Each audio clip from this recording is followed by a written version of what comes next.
Bom, pessoal, sobre imposto de renda, o que a gente vai falar aqui? Eu vou dar só uma pincelada para vocês, por quê?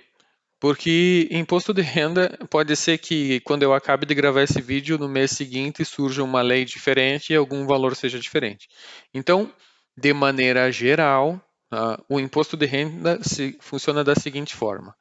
Para a parte de renda fixa, ele tem uma tabelinha que é decrescente. Tá? Então, Tesouro Direto, CDBs, fundos de investimento, né? Você coloca o dinheiro no fundo e eles fazem os investimentos. Você tem uma tabela aqui para 6 meses, 22,5%, para um ano, 20%, um ano e meio, 2 anos, 1 ano e meio, 2 anos, 17,5% e 15%. Pois bem, o que acontece? Esse evento, né, essa conta é quando você for resgatar o título. Então você comprou, você vai resgatar o título. Em geral já é apurado lá na fonte, então você não tem que se preocupar, ele já vem subtraído do imposto que você precisa pagar. Com relação a fundos imobiliários, tá? Esse é um tópico bem interessante.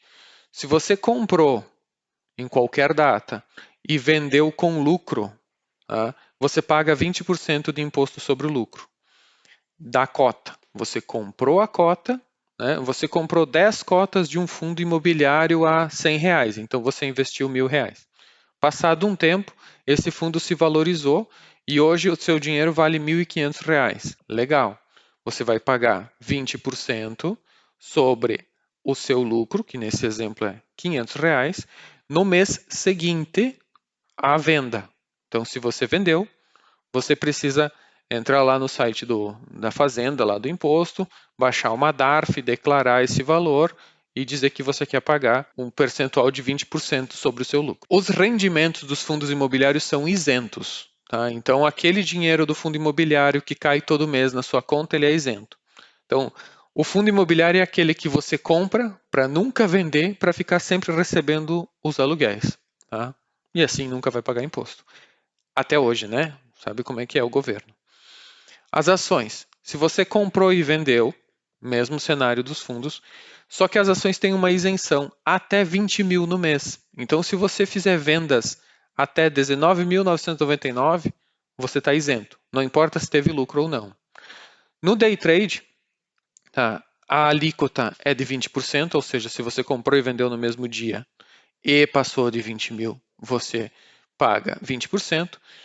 As demais operações, né, que você comprou num dia e vendeu no outro, ou comprou há meses atrás e está vendendo agora, abaixo de R$ 20.000, paga 15% no mês seguinte. Dividendos são isentos e JCP são tributados na fonte. Então, quando você recebe os rendimentos das ações, você não precisa se preocupar com a declaração do mês seguinte. Tanto as ações quanto os fundos imobiliários, a apuração do lucro e o pagamento da DARF deve ser no mês seguinte. Não se esqueça disso, senão você vai pagar multa. Tá? E vocês sabem que com o governo a gente não pode brincar nesse cenário. No caso dos BDRs e dos ETFs, o cenário é o mesmo que as ações, exceto pela isenção de 20 mil. Né? Então você precisa declarar a compra e a venda, né, no mês seguinte e não tem isenção. Vendeu R$ 100, vai fazer uma declaração lá de 15%, vai pagar uma DARF de R$ 15.